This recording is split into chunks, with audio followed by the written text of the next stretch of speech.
तो एप्पल ने फाइनली इस साल का पहला अपडेट रिलीज कर दिया है जो है iOS 26.3 बीटा 2। मैं अपने 15 प्रो में इसे ऑलरेडी इंस्टॉल कर चुका हूँ। वैसे ये डेवलपर बीटा है, ऑफिशियल अपडेट अभी तक नहीं आया, ये चीज़ मैं अभी बता देता हूँ। इस अपडेट के बाद क्या क्या बेसिक चेंजेस हुए हैं ये तो बताऊंगा ही, लेकिन एक और इंपॉर्टेंट न्यूज़ निकल के आई है और वो है एप्पल इंटेलिजेंस और सीरी से रिलेटेड।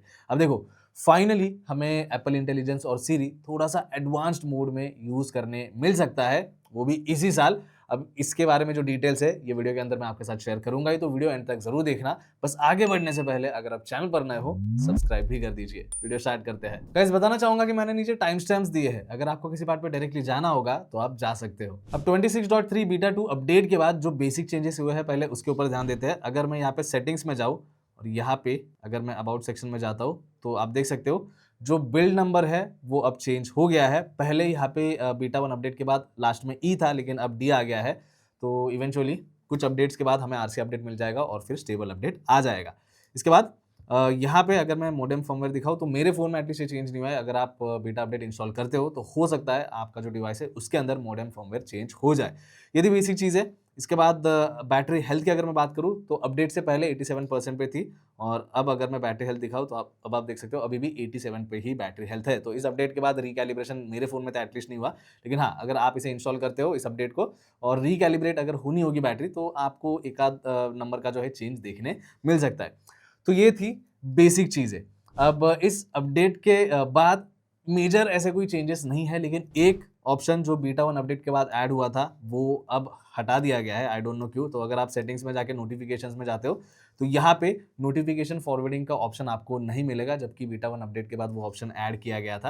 लेकिन अब देखते हैं ये कुछ रीजन्स के लिए एप्पल अवेलेबल करा रहा है या फिर अभी फिलहाल के लिए इस ऑप्शन को हर एक जगह से हटाया है, ये अभी तक पता नहीं चला है। तो ये एक बेसिक चेंज है। अब बीटा 1 अपडेट के बाद कुछ चीज़ें एप्पल ने ऐड की थी, जैसे कि ट्रांसफर टू एंड्रॉयड का ऑप्शन एप्पल ने बीटा 1 अपडेट के बाद ऐड किया था, वो इस अपडेट के बाद भी आपको देखने मिल जाएगा।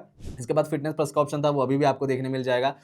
वेदर और एस्ट्रोनॉमी, ये जो पहले एक कैटेगरी हुआ करते थे वो बीटा 1 अपडेट के बाद अलग अलग कैटेगरी हो गए, और वो सेम चीज़ आपको यहाँ पे भी दिखाई देगी। तो ये जो बेसिक अपडेट है iOS 26.3 बीटा 2 वाला, इसमें कोई मेजर चेंजेस नहीं है। ये एक सिंपल सा अपडेट है। हालांकि बीच में कुछ सिक्योरिटी अपडेट जरूर आया था, तो वो भी मैं आपको दिखा देता हूँ। वो आप कहाँ पे चेकआउट कर सकते हो। अगर आप प्राइवेसी एंड सिक्योरिटी में जाते हो और नीचे आओगे तो यहाँ पे बैकग्राउंड सिक्योरिटी इंप्रूवमेंट का ऑप्शन आपको मिल जाता है। तो उसके अंदर जाने के बाद यहाँ पे नीचे आपको सिक्योरिटी अपडेट दिखाई देगा, अगर आपने ऑटोमेटिकली इंस्टॉल का टॉगल ऑन किया है तो। अभी ये फिलहाल मेरे फोन में दिखाई नहीं दे रहा है, लेकिन कुछ दिनों पहले ये दिखाई दे रहा था। तो यस, कुछ सिक्योरिटी अपडेट भी आए थे, लेकिन उससे मेजर चेंजेस कुछ नहीं होने वाले थे, वो बस एप्पल ने पुश किए थे। अब इस अपडेट में जैसे बताया कुछ मेजर चीज़ है नहीं बताने के लिए। परफॉर्मेंस की बात हम बाद में करेंगे, लेकिन पहले इंपॉर्टेंट न्यूज़ की बात कर लेते हैं जो है एप्पल इंटेलिजेंस और सीरी से रिलेटेड। तो देखो, एप्पल ने फाइनली अनाउंस कर दिया है कि वो गूगल का जेमिनाई मॉडल यूज़ करने वाले हैं AI पावर्ड सीरी के लिए। तो यस, फाइनली हमें स्मार्टर और एडवांस्ड सीरी देखने मिल सकती है कुछ ही महीनों में, या फिर इसी साल तो ऑलरेडी एप्पल ने अनाउंस किया है, लेकिन मेरे हिसाब से मुझे लग रहा है मार्च या फिर अप्रैल के टाइम पे हमें देखने मिल सकता है, जब iOS 26.4 वाला अपडेट एप्पल रिलीज करेगा। तो हो सकता है कुछ बेसिक चीज़ें एप्पल वहाँ पे पुश करना स्टार्ट करे। अब ये तो बेसिक चीज़ थी, और सिर्फ इतना ही नहीं, गूगल और एप्पल की ओर से एक जॉइंट स्टेटमेंट भी निकल के आया है। उसकी लिंक भी मैं नीचे डिस्क्रिप्शन में दे दूंगा, आप स्क्रीन के ऊपर जो है उसका स्क्रीनशॉट भी चेक कर सकते हो, जिसमें दिया है Apple and Google have entered into multi year collaboration under which the next generation of Apple Foundation models will be based on Google's Gemini models and cloud technology. These models will help power future Apple Intelligence features, including a more personalized Siri coming this year. तो जैसे बताया इस साल सीरी का थोड़ा सा advance रूप हमें देखने मिल सकता है, और ये सिर्फ सीरी से रिलेटेड नहीं है दोस्तों, एप्पल इंटेलिजेंस में भी एडिशनल फीचर्स आपको मिल जाएंगे। बस ये कितने अच्छे तरीके से इंटीग्रेट होने वाला है ये तो ये सारी चीज़ें रिलीज होने के बाद ही पता चलेगी।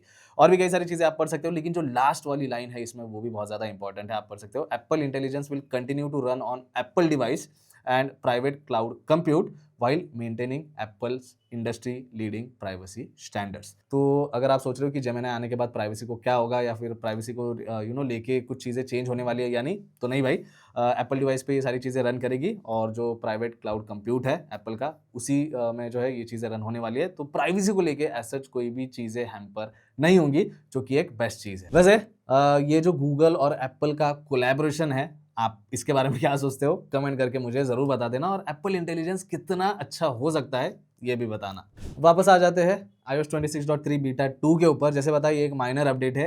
इसके बाद से जितने भी अपडेट्स आएंगे वो माइनर ही होंगे, लेकिन हाँ, ये जो एप्पल इंटेलिजेंस और सिरी वाला पार्ट है, iOS 26.4 के टाइम पे देखना पड़ेगा कि एप्पल सच में नए फीचर्स पुश करेगा या फिर नहीं। अब इस अपडेट में परफॉर्मेंस की अगर मैं बात करूँ तो Geekbench टेस्ट मैंने किया था, जिसमें आप नंबर जो है यहाँ पे चेकआउट कर सकते हो। सिंगल कोर स्कोर जो है यहाँ पे 2793 निकल के आया है और मल्टी कोर स्कोर यहाँ पे 6945 निकल के आया है, जो प्रीवियस बीटा 1 के कंपैरिजन में थोड़ा सा कम ही है। 19 दिसंबर का जो है लास्ट अपडेट आया था, तो उसका भी स्कोर आप यहीं पे चेकआउट कर सकते हो। उसमें सिंगल कोर 2920 था और मल्टी कोर 6989 है। उसके कंपैरिजन में इस बार नंबर थोड़े से कम देखने मिलेंगे, लेकिन क्योंकि मैंने अभी रिसेंटली इंस्टॉल किया है, अभी तक तो मुझे कोई लैग या फिर कुछ ऐसा प्रॉब्लम फेस नहीं हुआ। अगर कुछ होता है तो मैं कमेंट में ज़रूर बता दूंगा, और रिव्यू वीडियो मोस्टली मैं ट्राई करूंगा कि जो ऑफिशियल अपडेट आएगा iOS 26.3 का, उसी का मैं रिव्यू वीडियो लेकर आऊँ, क्योंकि बीटा अपडेट का रिव्यू वीडियो लाना मुझे इतना सेंस नहीं बनाता है। अगर आपको चाहिए होगा उसका रिव्यू वीडियो तो आप कमेंट में बता देना, मैं डेफिनेटली ट्राई करूंगा। तो बस दोस्तों, यही था आज के इस वीडियो में। अगर आपको आईफोन से रिलेटेड टिप्स और ट्रिक्स जानने होंगे तो मैंने कई सारे वीडियोस बनाया है, जिसमें लेटेस्ट वाली वीडियो काफ़ी अच्छी है, उसकी लिंक आपको नीचे डिस्क्रिप्शन में मिल जाएगी, जरूर से चेक कर लेना। और ये वीडियो अगर आपको अच्छा लगा है, हेल्पफुल लगा है, तो वीडियो को लाइक और चैनल को सब्सक्राइब जरूर कीजिए। बाकी मिलता हूँ नेक्स्ट वीडियो में। Thank you.